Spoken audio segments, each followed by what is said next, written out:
Balik lagi ke channel Banteng Mas. Hari ini gue mau nge-review sama ngejelasin sedikit mobil yang tiap hari gue pakai ke kantor, ke Banteng Mas. Daily driver gua Fortuner VNT 2014 tipe G. Hari ini karena velgnya udah laku, udah dibayarin orang, kita mau cobain pakai Brad Wheels ring 16. Mobil ini ntar Senin kita mau ganti disc brake sama velgnya juga. Ntar kita tunggu hasilnya kayak gimana. Sekarang kita mau ngelepasin dulu velg MR702 Method ring 17 karena udah laku, dan kita mau cobain pakai Brad Wheels ring 16. Harusnya jadi keren banget. Untuk di VNT pakai MR702 ring 17 tuh fitmentnya cakep banget karena offsetnya 0. Offsetnya 0, berasa bodinya tuh lebih gambot. Jadi kalau dilihat dari atas itu si velg sedikit lebih keluar dibanding si fender ini. Nah, untuk ban gue pakai di 265/70 17 Hankook ATM. Ini AT yang pertama ya. Ini gue pakai udah lama banget. Bannya termasuk masih awet, udah pakai mungkin sekitar 50.000, masih lumayan tebel. Dan masih empuk. Sizingnya 265/70 itu dia naik satu size dibanding standar. Ngepas, fitmentnya bagus, cuman agak mentok sedikit di sini. Cuman itu nggak noticeable lah, nggak bakal berasa banget. Nextnya gue mau pakai Method lagi, cuman gue mau cobain pakai Brad Wheels dulu untuk lihat looksnya kayak gimana.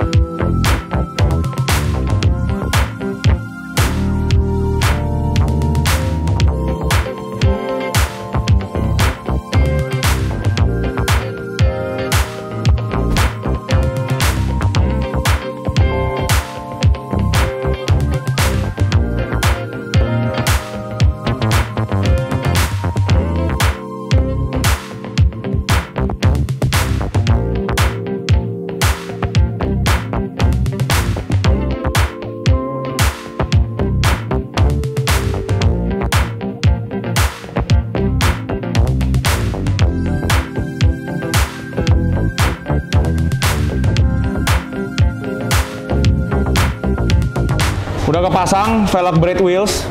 Ini sebenarnya punya customer kita, GP Corners, Ko Steven.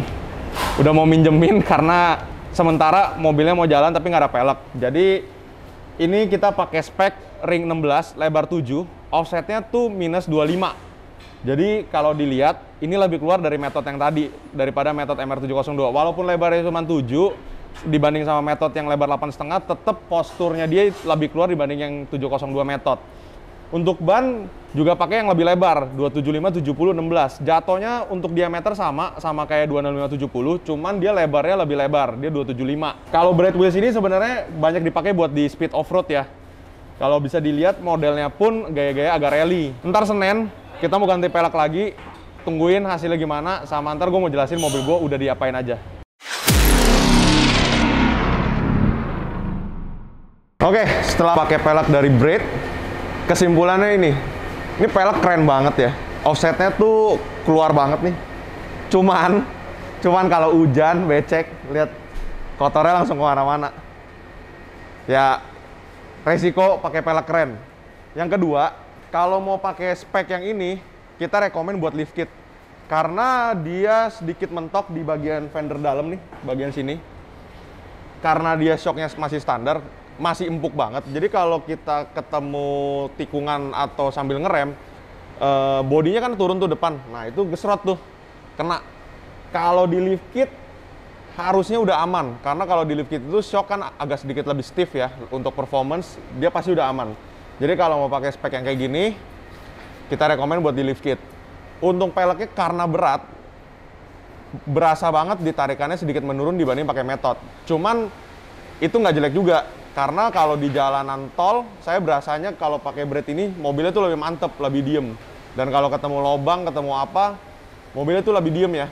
Jadi center of gravity-nya tuh lebih enak. Kita review dikit mobil gua udah diapain aja. Kalau di eksterior sebenarnya nggak banyak. Cuman gua ada penambahan lampu Light Force yang 20 in. Jadi kemarin gue coba bawa ini ke Bali. Kepake banget, menolong banget, apalagi kalau jalan malam, turun tol dari Probolinggo itu gelap banget sampai Banyuwangi. Rekomen dah kalau misalnya mau jalan jauh harus ada lampu tambahan. Di belakang dari awal gue beli udah pakai stop lamp dari V-Line. Modelnya sebenarnya ini udah lama, cuman masih keren ketimbang standarnya. standarnya sebenarnya jelek banget. Eksterior itu doang, cuman lampu sama stop lamp. Kalau untuk interior nggak banyak perubahan, cuman gue ada tambahin ini nih, Greedy Sirius Vision sama Unify Turbo. Nih lihat, startupnya keren banget. Nah ini jadi gauge untuk ngelihat parameter mobil.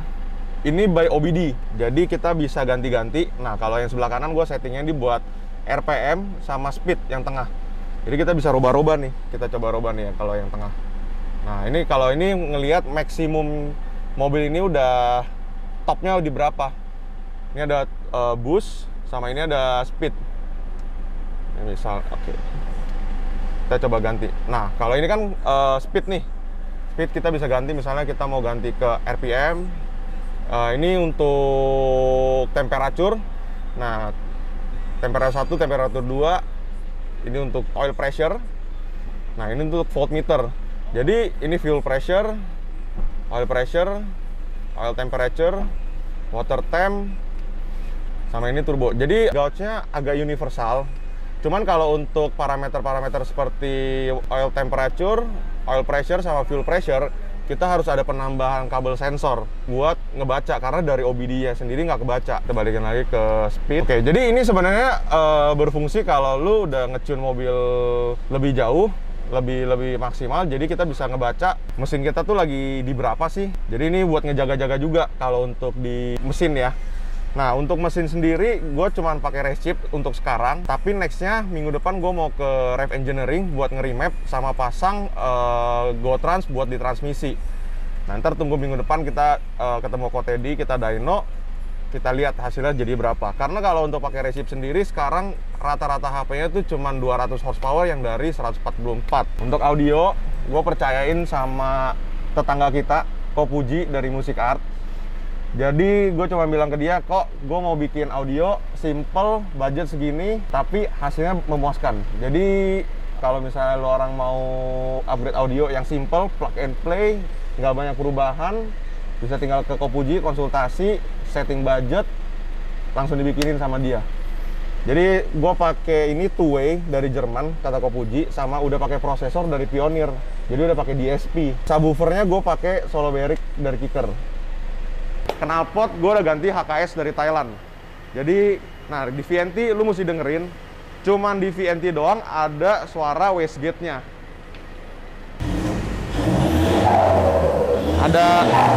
Ada siulan baliknya. Untuk di mobil-mobil lain nggak ada, cuman ada di VNT. Makanya kalau dibilang VNT spesial di mana, kalau lu ganti knalpot, suara wastegate-nya pasti keluar. Jadi berasa kayak ada blow off. Kayak HKS yang sustain, ini barang jarang banget di Indo. Gua juga lumayan beruntung bisa dapet dan nyobain masang. Ini udah gua pakai udah hampir 4 tahun lebih ya. Cuman agak kotor karena diesel ya, karbonnya banyak, buangan gasnya banyak. Front pipe-nya kita masih custom buatan lokal, pakai yang 3 in. Jadi si front pipe-nya lebih gede dibanding si HKS-nya yang 2,5 in. Makanya suara blowback wastegate-nya tuh lebih berasa dibandingkan kalau lu nggak ganti. Pokoknya kalau lu punya VNT, lu buang katalitik, suara blowback atau wastegate yang kayak blow off-nya itu bakal keluar, walaupun lu nggak ganti muffler belakang. Kalau lu ganti muffler belakang dengan penggantian front pipe, suaranya bakal lebih maksimal. Yang balik lagi kayak gue bilang, kalau lu diesel pakai full system, knalpotnya, karakter dieselnya bakal keluar.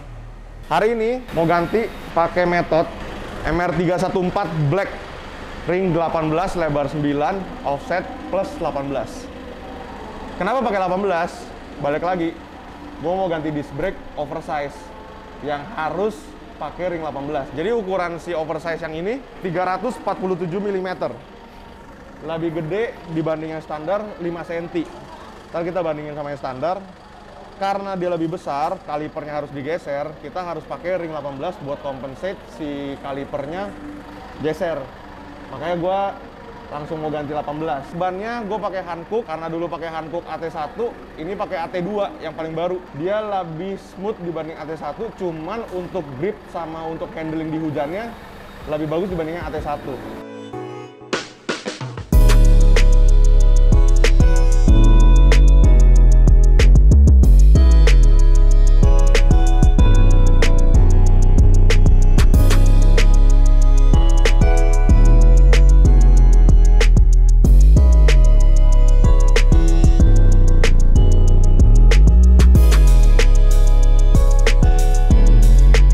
pasang oversize disc brake dari Runstop di Fortuner VNT.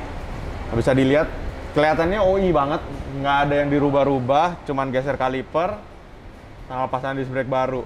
Ini keren ya, ada tulisan Runstopnya nih. Ini udah oke. Nah, gue mau jelasin dikit soal kaki-kaki.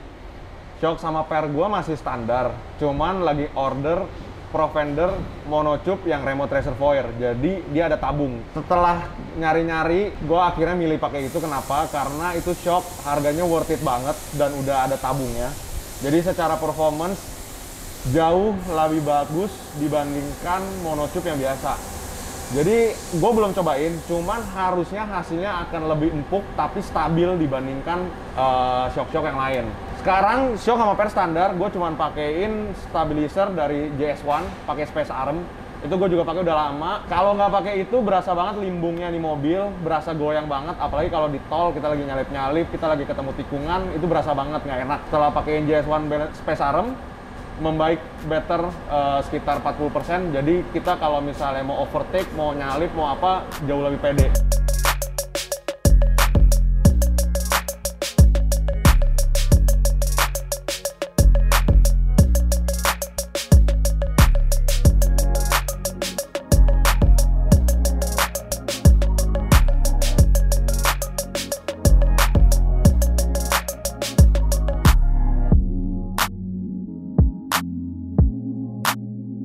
Udah beres semua, udah kepasang rapi, udah dicek semua.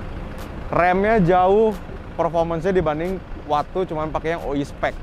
Jadi walaupun kita cuman ganti disc brake, feeling remnya tuh jauh lebih ngegigit dibandingkan dengan yang ukuran standar.